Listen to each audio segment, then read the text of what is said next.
নমস্কার, প্রদেশি শিখার কিচেনে আপনাদের স্বাগত। আজ চলে এলাম আবার একটা নতুন ভিডিও নিয়ে। সেটা হচ্ছে কুলের আচার। সরস্বতী পুজো হয়ে গেছে, তার মানে কুল খাওয়ার আর কোনো বারণ নেই। আর কুলের আচার খেতে ভালোবাসে না এমন কোনো মানুষ নেই, সবাই কুলের আচার খেতে খুবই ভালোবাসে। তাহলে চলুন আজ বানিয়ে নিই কুলের আচার। কুলের আচার করার জন্য আমি নিয়ে নিয়েছি 500 গ্রাম পাকা শুকনো কুল। কুলগুলোকে আমি অল্প অল্প ফাটিয়ে নিয়েছি। আর নিয়ে নিয়েছি 500 গ্রাম গুড়, এটা হচ্ছে আখের গুড়। আচারে ভাজা মশলা লাগবে, তার জন্য নিয়ে নিয়েছি 1 চামচ জোয়ান, 1 চামচ মৌরি, 1 চামচ গোটা জিরে, আর হাফ চামচ রাঁধুনি, কয়েকটা 5-6টা শুকনো লঙ্কা। এবার আমি গ্যাসে একটা কড়াই বসিয়ে দিলাম। কড়াইটা গরম হয়ে গেছে, তাতে দিয়ে দিলাম আমি আগে শুকনো লঙ্কাগুলো একটু নেড়ে চেড়ে নিলাম। তারপরে দিয়ে দিলাম আমি মৌরি আর জিরেটা। মৌরি আর জিরে লঙ্কার সাথে একটু হালকাভাবে ভেজে নেব।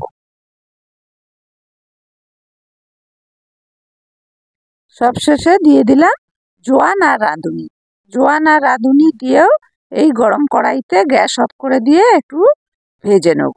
মশলাটা ভাজার সময় একটু খেয়াল রাখতে হবে যাতে মশলাটা পুড়ে না যায়। মশলাটা ভাজা হয়ে গেছে, এবার আমি ঠান্ডা করার জন্য একটা জায়গায় তুলে নিলাম। এবার ওই কড়াইতে আমি যে গুড়টা নিয়েছিলাম সেই গুড়টা গরম কড়াইতে দিয়ে গুড়টাকে একটু আমি গলিয়ে নেব। তাতে কি হবে, আমি যখন কুলের মধ্যে গুড়টা ঢেলে দেবো তখন ভালো করে গুড়টা মিশে যাবে আর কুলের ভেতরেও গুড়টা ভালো করে ঢুকে যাবে। গরম কড়াইতে দিয়ে গুড়টা দেখুন পাতলা হয়ে গেছে। 2-3 মিনিট ফুটিয়ে নিলাম। এটা পাক দেওয়ার দরকার নেই, 2-3 মিনিট ফুটিয়ে নিলেই হয়ে যাবে, গুড়টা পুরো গলে গেছে। এদিকে আর একটা কড়াই বসিয়ে দিয়েছি। কড়াইতে 2 চামচ মতো তেল দিয়ে তেলটা গরম হওয়াতে 2টো শুকনো লঙ্কা ফাটিয়ে দিয়ে দিলাম। আর হাফ চামচ মতো পাঁচফোড়নটা দেওয়ার পরে 2টো তেজপাতাও ছিঁড়ে দিয়ে দিলাম।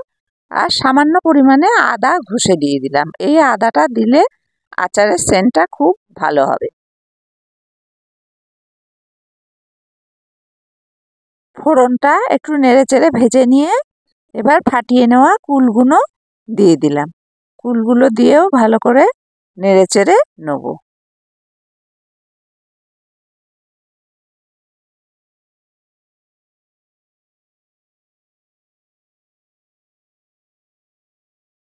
কুলগুলো তেল আর ফোড়নে 1 মিনিট নেড়ে নেওয়ার পর দিয়ে দিলাম পরিমাণ মতো নুন আর সামান্য পরিমাণে হলুদ। নুন আর হলুদটাকেও এবার কুলের সঙ্গে ভালো করে নেড়েচেড়ে মিশিয়ে নেব।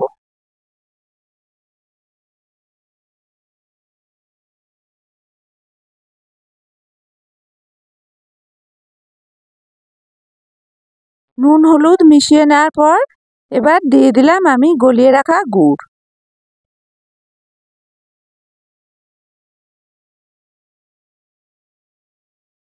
এবার আমি গুড়টা কুলের সঙ্গে ভালো করে মিশিয়ে নেব। গুড়টা যেহেতু আমি গলিয়ে নিয়েছি সেই জন্য গুড়টা কুলের মধ্যে ভালোভাবে ঢুকে যাচ্ছে। এই দেখুন গুড়টা মেশানোর পর কুল থেকেও রস বেরিয়ে আচারটা টকবক করে ফুটছে। ওদিকে আচারটা রান্না হতে হতে আমি গোটা যে মশলাটা ভেজে রেখেছিলাম এটা হালকা গরম থাকতে থাকতে গুঁড়ো করে নেব। এদিকে দেখুন আচারের জল জল ভাবটা শুকিয়ে গেছে, কড়াই থেকেও ছেড়ে আসছে, আচারটা আমার হয়ে গেছে। এবার দিয়ে দিলাম গুঁড়ো করা ভাজা মশলাটা, দিয়ে আচারের সঙ্গে মশলাটা ভালো করে মিশিয়ে নেব। 3-4 মিনিট রান্না করতে করতে হয়ে গেল আমার কুলের আচার। এটা খুব অল্প সময়ের মধ্যে অল্প জিনিস দিয়ে সহজেই বানিয়ে নেওয়া যায়। এই আচারটা যে কোনো সময় আপনারা খেতে পারবেন, খুব ভালো লাগবে। শুধু শুধু গরমেও খাওয়া যাবে, বৃষ্টির দিনেও খাওয়া যাবে, আবার ডাল ভাতের সঙ্গেও খেতে পারবেন, খুবই ভালো লাগবে। আর আপনারা যদি অনেক দিন রেখে খেতে চান তাহলে একটা শুকনো কাচের বয়মের মধ্যে ভরে রেখে খেতে পারবেন। আর অবশ্যই কাচের বয়মে রাখবেন, প্লাস্টিকের বয়মে রাখলে আচার খারাপ হয়ে যাবে। আর মাঝে মাঝে আচারের বয়মটা রোদে দেবেন, তাতে আচারের টেস্টটা আরও বেড়ে যাবে। তাহলে আমার এই কুলের আচারের রেসিপিটা কেমন লাগলো অবশ্যই কমেন্ট করে জানাবেন।